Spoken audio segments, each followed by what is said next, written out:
What's up, guys? Welcome to Termite Off-Road. So this week, we're going to be working on the 300.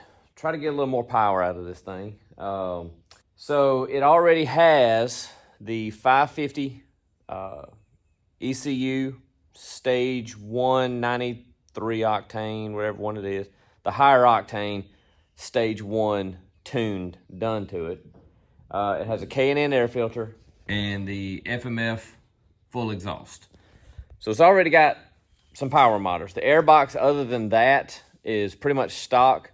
I have cut off a little bit of the intake snorkel, that much. But other than that, it's stock. The lid, all that kind of stuff is. So I went to CRF only and ordered their airbox sort of upgrade performance kit. That is going to come with these little filters that are going to screw into a brand new airbox lid. So they send you a new Honda lid to drill the holes in, or you can use your original one and keep this one for just an extra one. Doesn't matter which one you do. Put these guys in, and those are little filters that will let a little bit of air flow in that way, a little more air into the box. And then we have the CBR intake that is bigger than what is on these. So I haven't looked at this one yet, but apparently they're long and narrow and are a major place of restriction for air coming into the throttle body. These are shorter and apparently matched to the port matched to the throttle body, because you're gonna have to cut a hole in the air box. So there are other companies, like 550 makes one that you don't have to cut the air box, snaps right in, all that kind of stuff. But it was just so much more money, and I don't mind opening it up. I think all of this, by the time I did shipping and tax, was like 60 bucks. So if that will help kind of this thing to breathe a little bit better, we're going to go for it. This tune has already kind of been programmed for this modification. All of their tunes are from 550, so there's no reprogramming that would have to be done there. After this mod, the only thing that I can really do after this, performance-wise, would be CBR cams, to put cams in it, and then after that, like a big bore kit. I don't know if I want to get into all of that. I'm kind of hoping that this little mod here is gonna help it a little bit. And it may sound like I'm really disappointed with the power of this bike. I'm not. It's a super fun bike. I love the way it handles. I love the seat height. I love everything about it. But coming from my XR 650L, it don't have the pull. I mean, I thought about doing a video comparing the two, and do I regret going from my 650 to this? I don't regret it, because in every other way, this bike is better for me. My feet can touch the ground comfortably. I love the suspension.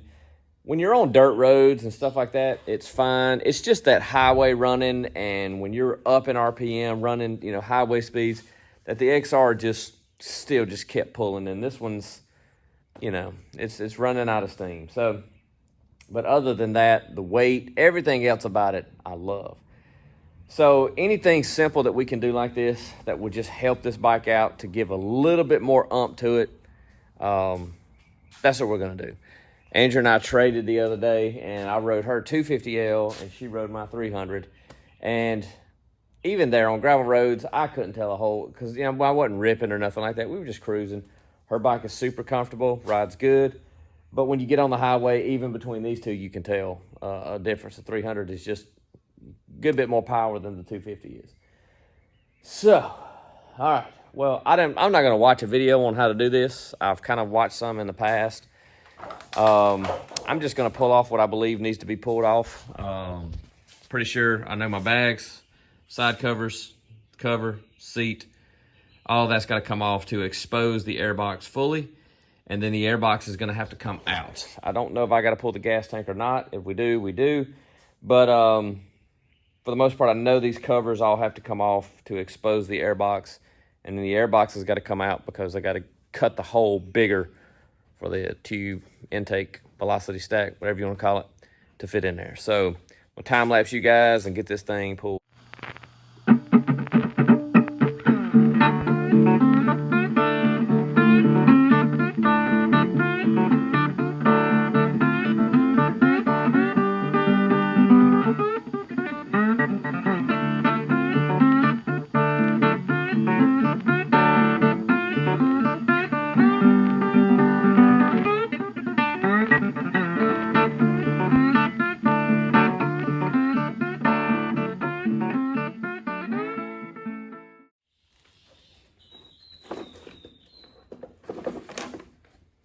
So apparently it comes out the back. Yeah. So, all right. This is what we're replacing right here. So, let's see. I don't know if you guys can see. Let me see if I can. Let me get my light. Normally, as you guys know, I would say keep your bike clean, keep your stuff clean, especially when you're going to work on it. Normally, 9 times out of 10, I do. Went road the other day, come in, forgot why I didn't wash the bike, still hadn't washed the bike, parts come in today, and, you know, it happens sometimes. But anyway, bike, it would be a little bit easier if it was clean. But if you look up in there, let's see if you can see what I'm pointing at. See the tube right there? That runs all the way out here. So it's long. When we get it out, you'll see it's probably this long. If you guys can see my hands. So we got to pull this out, open this hole up a little bit to be able to clear the new velocity stack. Slap it back in. Everything else is straightforward. Then we'll modify the lid and we should be good to go. So on this side, the battery came out, bolt down here, snaps, 2 screws. Not too bad. Not too bad. This is just held in with silicone. It feels pretty loose. Gonna work my way around it, popping that silicone up.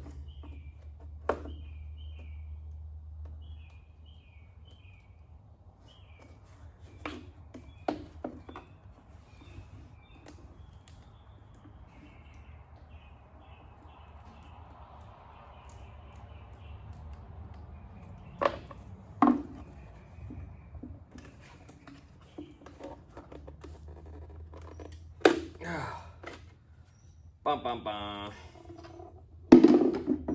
So they call this the elephant trunk. You can kind of see why.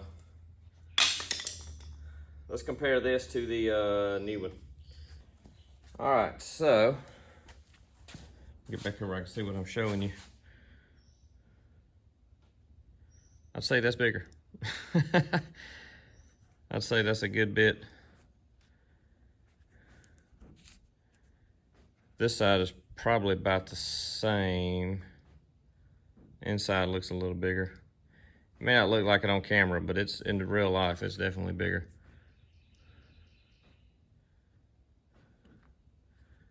So yeah, and then plus you're going, gets his orientation right. You're doing that. So about right there is where your difference is, lengthwise. So should be better. I don't know where my calipers are. I'm thinking if I can find a tape measure right here. All right, this one inside, I'm gonna just ballpark it 1 5/8 inches. This one I'm gonna ballpark it 1.5 inches maybe. About 1.5 inches. So you got 1/8 inch opening. That may be closer to 1.75 inches. Somewhere in that ballpark. This one I believe is gonna be about the same. So, all right, well, now we gotta open this hole up.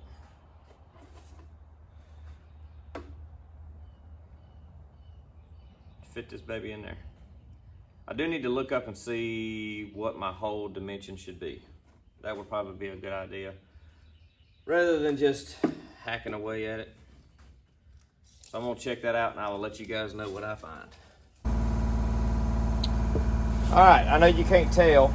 I got a circle drawn here. They want 62 millimeters. This is America, so that converts to 6.44 inches. I have a 2.5 inch cutoff wheel here that I did just to get a circle, so I'm going to kind of just keep it shy of that 2.5 inch circle. So I feel like we're at 2.44 or 62 millimeter of an inch or whatever across for this to fit into there. I'm using my dude here. Cuts pretty fast through plastic, so.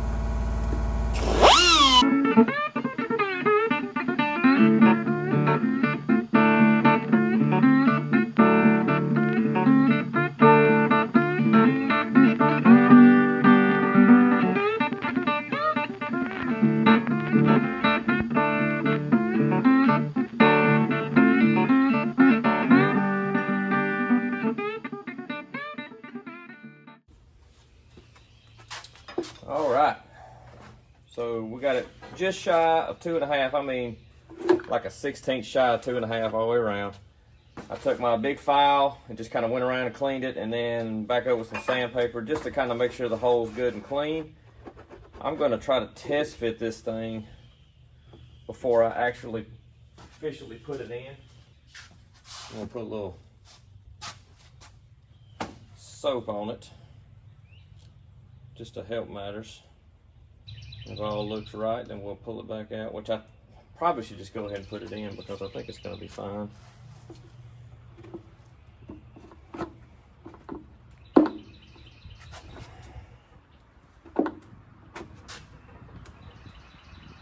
Okay, that will go. I'm not going to push that all the way in.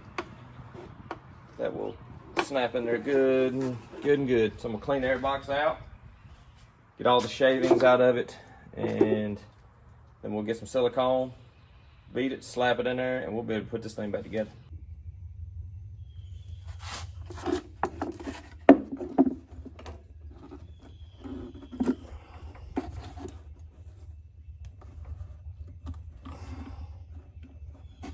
Nice and tight. All right. That is in there. I don't know if it needs silicone, but it says to put some around the edge, so I will. It's a good tight fit.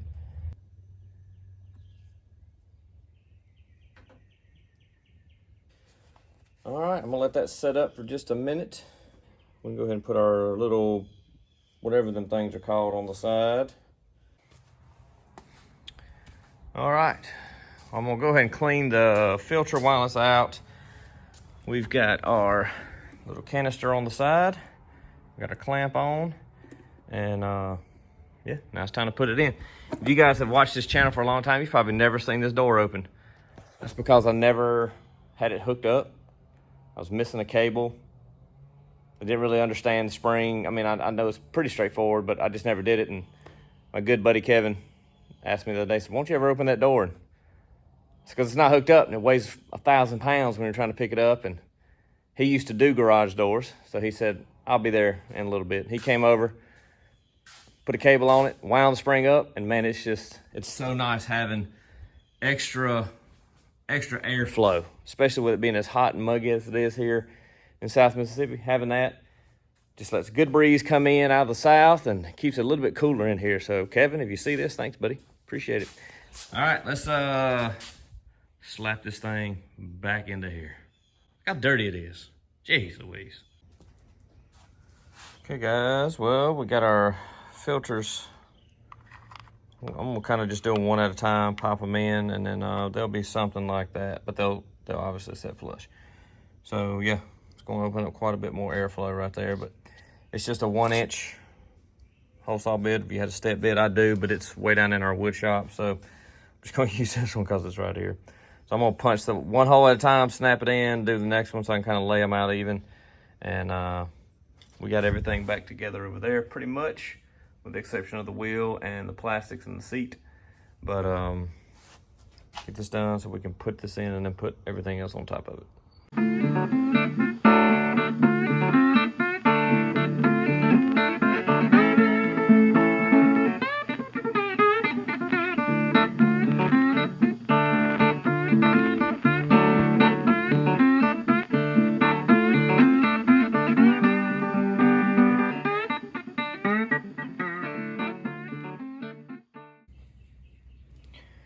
Okay, guys. Well, thankfully they sent me another box because I had done my filters all over here. Well, you can see the actual air filter takes up half the lid. So they hit the lid. So if you do this, make sure you get them all on this outside, which I was only able to get 4, and I had to cut off this other rib that went down. I put the other one there on the box, and the other one, maybe you can see it up in there, facing, coming out right here. So, got those all in. I can still reach in there, pull the little filters out to service them and keep them clean. So now, all I gotta do is we'll screw the lid back on, start putting all of our plastics back together, and we'll be able to test this thing out. All right, y'all, we're all back together, and I've also got a new mic, GoPro setup, so we're gonna be trying that out too. If it don't work, I'll just do a voiceover on it. But bike's all back together. Let's go for a test ride and see if we can tell any difference. I don't know if this is gonna be like what they call it, like a placebo effect in your head. It's gonna feel like it's faster. But in real life, you know, I don't know if you're gonna be able to tell short of being able to put it on a dyno. But I did crank it up earlier and let it run, and you could feel air pushing in and out of the airbox lid with the little filters. You could feel air moving right there, so we'll see. Like I said, I don't expect it just to like be picking the front tire up in every gear or nothing, but we'll see if it has a noticeable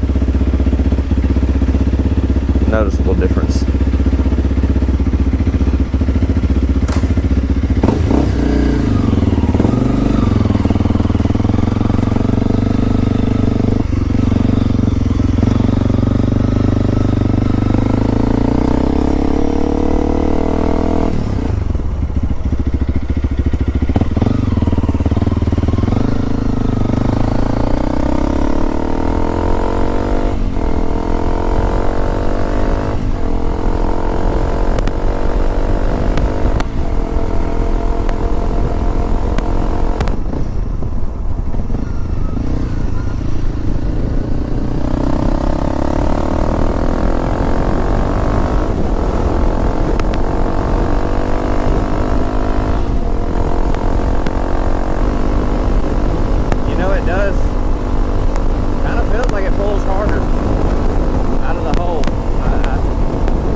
Like accelerating out of the curve back there, it was pulling a lot harder, or a little harder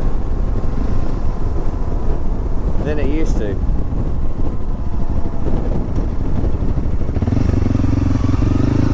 You know, again, how much of that is actual factor?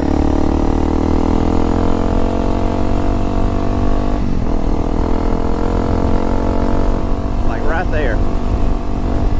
4th gear definitely feels like it's pulling harder up in that area.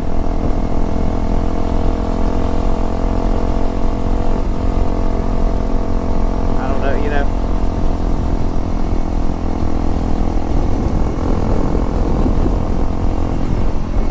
Like setting about 5 grand right here, 4th, 5th gear, it feels like it's more responsive.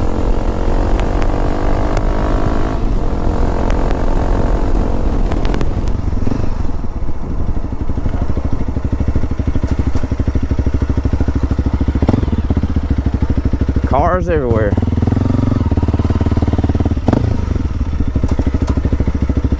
I don't think it was a waste of time.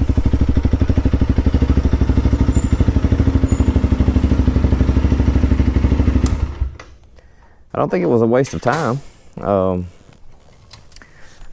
It kind of feels like in that, like I said, coming out of the turn,